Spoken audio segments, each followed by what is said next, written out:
Vaovao hafa tanteraka kosa indray ny herinandro lasa teo dia ny faritry Ihorombe indray ary no nandray ny fanentanana mikasika ny fitsipim-pitondran-tena amin'ny tsenam-barom-panjakana sy ny fampahafantarana ny lalàna vaovao mifehy izany tsenam-barom-panjakana izany.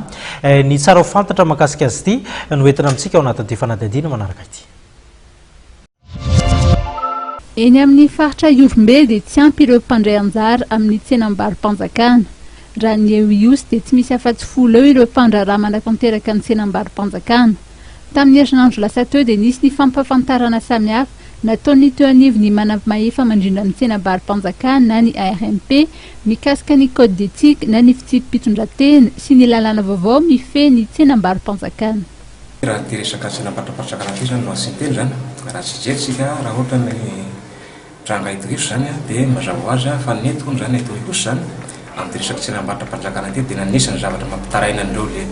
mpikirakira ny resaky tsenam-barom-panjakana zany dia ny tsy fahampiny prestateur zany ilay dia misetra tsy miankina zany amin'ny fandraisana anjara ny resaka tsenam-barom-panjakana zany satria misy tolobidy zay alefa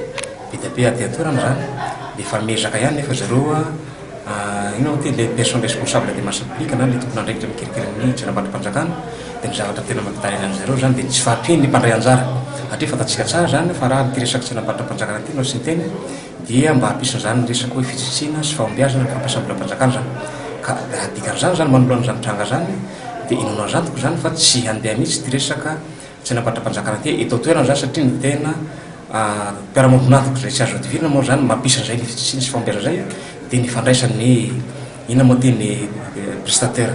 dia service tony zany prestateur zany fandraisana anjara betsaka amin'ireny tolobidy reny zany nefa tsy zay nefa ny zavatra misy eto zany fa dia zay moa zany karana ezaka anankiray zay raisiny anivon'ny autorité de régulation de marché public na ny RMP zany dia zay koa vokatra zao le fanakolozakevitra zao dia mamporisika andreo zany mamporisika andreo mpiatsehatra le mpandray anjara zany dia mba handray anjara mafitrika zany zareo zany amin'ity fampandehanana ty resaky tsenam-barom-panjakana ty zany.